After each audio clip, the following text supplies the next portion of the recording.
देख रहे हैं 7+ और मैं हूं हैप्पी राजपूत।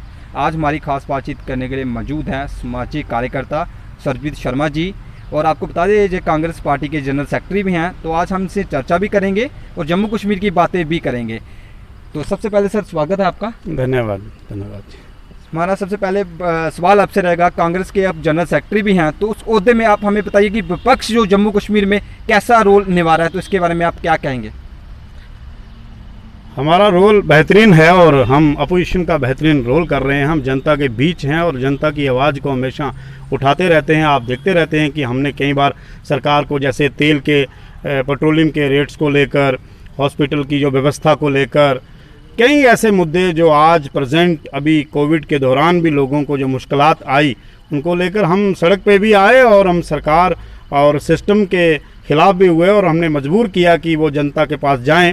जैसे वैक्सीनेशन को आप देख लो, टेस्टिंग देख लो, हमने उसके लिए सरकार को बार बार कहा कि टेस्टिंग बढ़नी चाहिए, वैक्सीनेशन लोग करवाएं, उसके लिए सरकार लोगों को जागरूक करे। तो अपोजिशन अपना बेहतरीन रोल कर रहा है। यहाँ सरकार अलग अलग मुद्दों को अलग अलग तरीक़ों से भटका कर उन्हें एक अलग तरीके से एक्सीलेटर देने का काम करती है, तो कांग्रेस एक बेहतरीन ब्रेक लगाने का काम कर रही है। कांग्रेस अपोजिशन के बेहतरीन तरीके से काम कर रही है।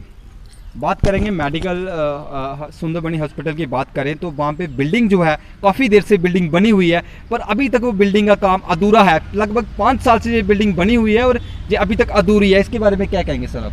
हाँ, इसके लिए प्रशासन को इसका देखना चाहिए कि कहाँ त्रुटि रह गई है और ये बिल्डिंग का काम क्यों रुका पड़ा है। क्या कोई पेमेंट्स के कारण या किसी और मसले के कारण ये रुकी हुई है? और ऐसे टाइम पे जब हॉस्पिटल और स्वास्थ्य व्यवस्थाओं की देश को बड़ी ज़रूरत है, तब हॉस्पिटल की बिल्डिंग्स का काम अधूरा रहे, ये भी बड़ा चिंताजनक एक बात है। कोविड की बात करें तो कोविड जो है कि 70% जो जम्मू कश्मीर में तो कम हो चुका है, पर उसके देखते हुए एक बिजनेसमैन की बात करें तो एक बिजनेसमैन को कितनी प्रॉब्लम आती है आज के समय में, क्या कहेंगे सर आप?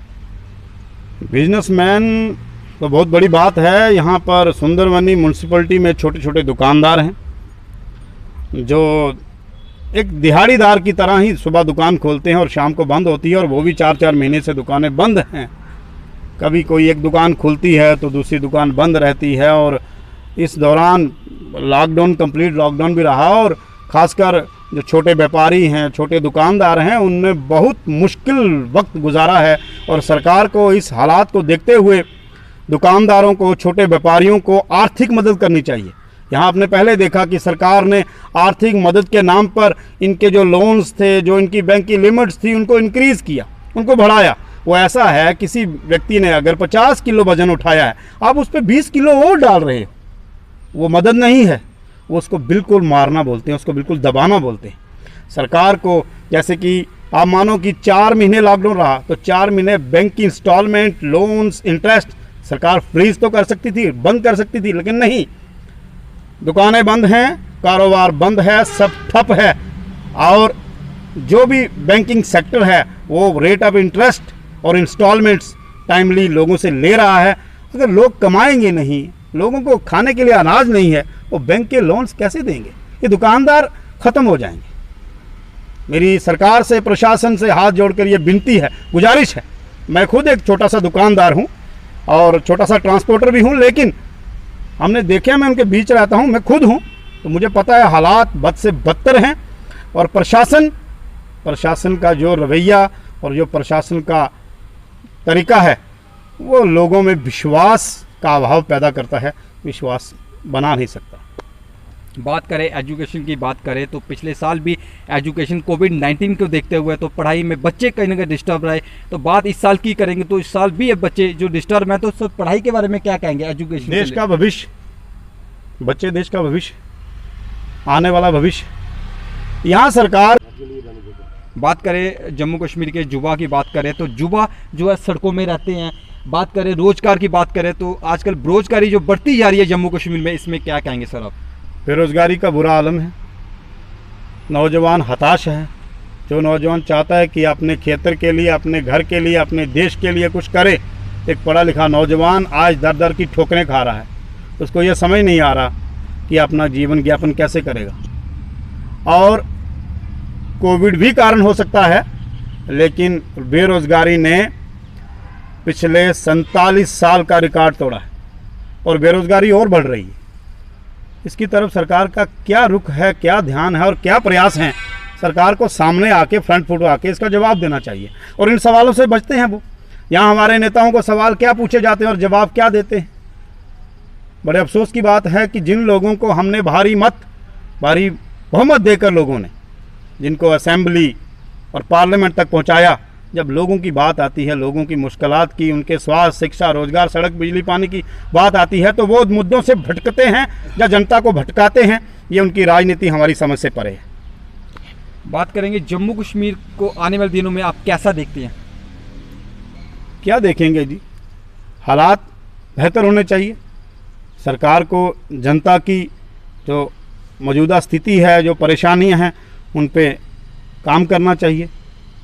इतना ही कहते हुए मैं क्या कह सकता हूँ, हम तो एक आम नागरिक की हैसियत से भी अगर बोलें तो आम नागरिक की हालत बहुत बुरी, बद से बदतर है और उनको बड़ी उदासीनता, बड़ा अविश्वास का माहौल है कि उनका आने वाला भविष्य, उनके बच्चों का भविष्य क्या होगा।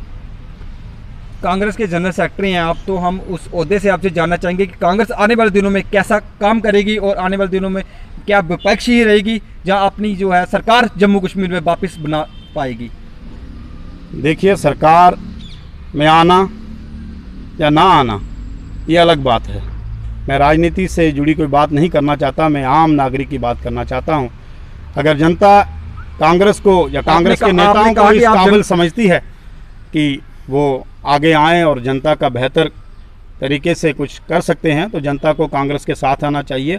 और कांग्रेस ही आज जम्मू कश्मीर के हालात को सुधारने का एकमात्र विकल्प है और जनता समझ चुकी है। जनता ने क्या भाजपा, क्या पीडीपी, क्या एनसी, इनकी राजनीति देखी है। जनता ने इनका राज देखा है और जनता समझ चुकी है कि इनको कहाँ कहाँ और किन किन मुद्दों पे गुमराह किया गया और आखिर जनता के हाथ में क्या आया?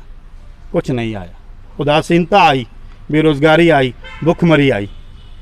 बड़ा अफसोस होता है ये कहते हुए। क्या हम मान सकते हैं कि आने वाले दिनों में कांग्रेस जो है अपने एमएलए और आने वाले दिनों में कांग्रेस का अपना सीएम जम्मू कश्मीर में होगा? क्या कहेंगे, हो सकता है ऐसा? देखिए, जनता जनार्दन और जनता का मन